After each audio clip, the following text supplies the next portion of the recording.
Prime Minister Modi, Prime Minister Morrison, Prime Minister Suga, to this historic Quad Leaders Summit. We'll begin with a short introductory video, followed by welcoming remarks from President Biden, followed then by Prime Minister Modi, Prime Minister Morrison, and finally Prime Minister Suga. And then we'll take a brief pause for the press to leave the room. And with that, the video. Last Sunday, an earthquake and violent tsunamis struck the nations that surround the Indian Ocean, India, Japan, and Australia.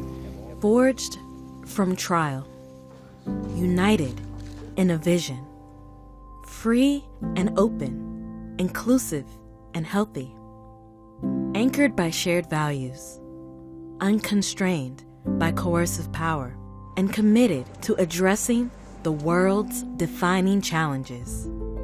A moment of crisis summons us with renewed purpose to end COVID-19, combat the threat of climate change, and lock arms in support of a secure and prosperous region, together with a commitment to democracy and in the spirit of cooperation.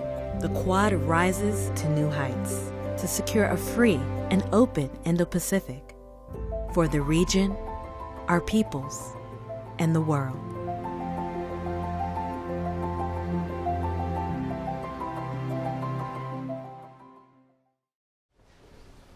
Well, hello, everyone. I wish we were able to do this in person, but it's wonderful to gather with friends, even in this virtual format. We're reminded that we're in the midst of a global crisis, but we're going to overcome that as well. The Quad Group was created in the wake of, as everyone just saw on that short film, in the wake of a crisis under my predecessor, George W. Bush, on the 2004 tsunami. I remember later, Mr. Prime Minister in Japan going and visiting the aftermath of that. It was devastating what you all went through. And for the first time, we're convening this group at a leader level.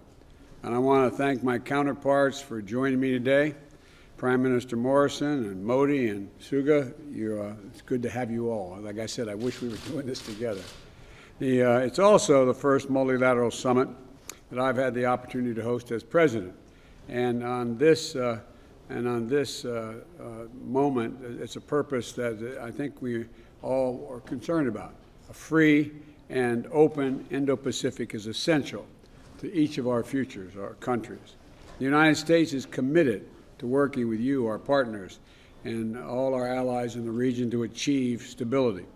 And this is a group of particularly important because it's dedicated to the practical solutions and concrete results. And my counterparts, if you'll forgive me, I'd like to give one example of why it matters. There are many examples. But yesterday, I signed into law the American Rescue Plan to get the American people through this pandemic and kickstart our economy and our economic recovery.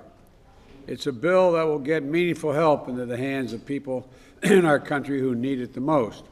Consequently, this week, the OECD revised up its expected rate of growth for the United States this year as a consequence of that legislation. In fact, it doubled it from 3.2% to 6.5%, the fastest rate in one-year economic growth since 1984. And it's critical because the OECD also predicted that the United States economic growth, fueled by the ARP and increased vaccinations, will be a key driver in global growth this year, and our trade partners benefiting around the world as a consequence. But to get this right, we all have to focus on generating domestic demand and driving sustainable global growth. And we're launching an ambitious new joint partnership that is going to boost vaccine manufacturing and for the global benefit and strengthen vaccinations to benefit the entire Indo-Pacific. We're establishing a new mechanism to enhance our cooperation and raise our mutual ambitions as we address accelerating climate change. And we're renewing our commitment to ensure that our region is governed by international law, committed to upholding universal values and free from coercion. We've got a big agenda ahead of us, gentlemen, as you well know, but I'm optimistic about our prospects. The Quad is going to be a vital arena for cooperation in the Indo-Pacific, and I look forward to working closely with all of you in the coming years.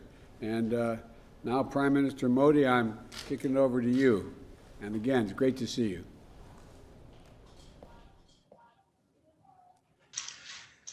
Your Excellencies, President Biden, Prime Minister Morrison, and Prime Minister Suga, it is good to be among the friends.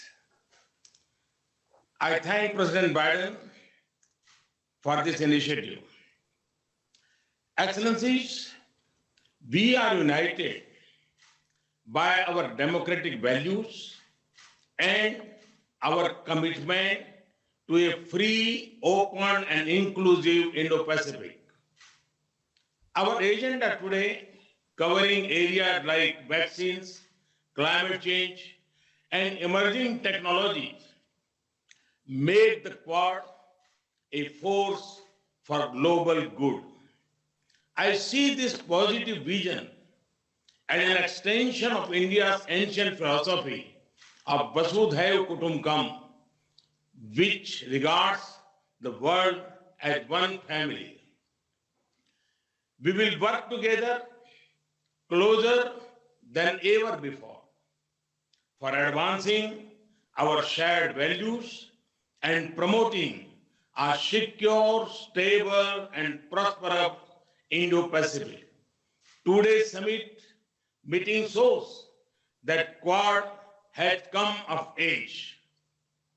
It will now remain an important pillar of stability in the region. Thank you.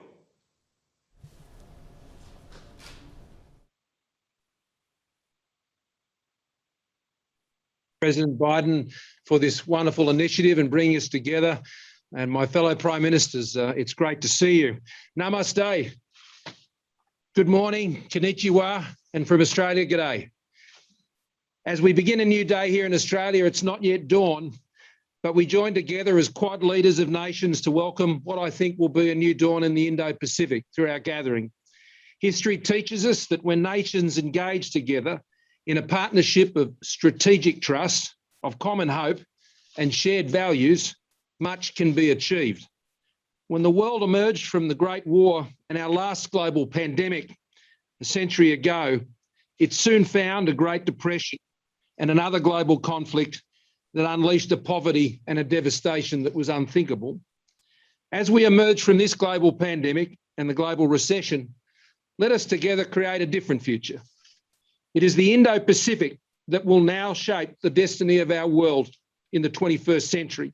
As four leaders of great liberal democracies in the Indo-Pacific, let our partnership be the enabler of peace, stability, and prosperity, and to do so inclusively with the many nations of our region, to share in their vision as expressed through ASEAN for an open, inclusive and resilient Indo-Pacific, to respect and support their sovereignty, independence and security by upholding our values and supporting international law, and to address the many challenges we face from COVID to climate change.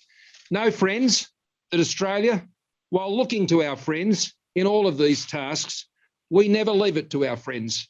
We'll do our share of the heavy lifting to lighten the burden for us all. I'm delighted to now hand over to my good friend, Yoshi, Prime Minister Suga. Joe, Joe, Mr. Modi, and ScoMo, it is a great honor to realize the Japan, Australia, India, US Leader Summit with all of you working together to realize a free and open Indo-Pacific. Starting with the response to the tsunami disaster that we just saw on the video, the Quad four countries transformed into a forum for diplomatic dialogue in 2007. Since then, after overcoming some difficult circumstances from around 2017, we gained fresh momentum. In October last year, we reached the stage of holding the foreign ministers meeting here in Tokyo. Less than half a year since then, we are now holding this first leaders summit. And I do feel emotional about the development. I thank Joe for your initiative. With the 4 countries working together, I wish to firmly advance our cooperation to realize a free and open Indo-Pacific and to make visible and tangible contribution to the peace, stability, and prosperity of the region, including overcoming COVID-19. Yesterday was the 10th anniversary of the Great East Japan earthquake. We received massive support from the US, Australia, and India in our response to the disaster. Joe visited the affected area soon after the disaster, and I thank you once again. I look forward to a fruitful discussion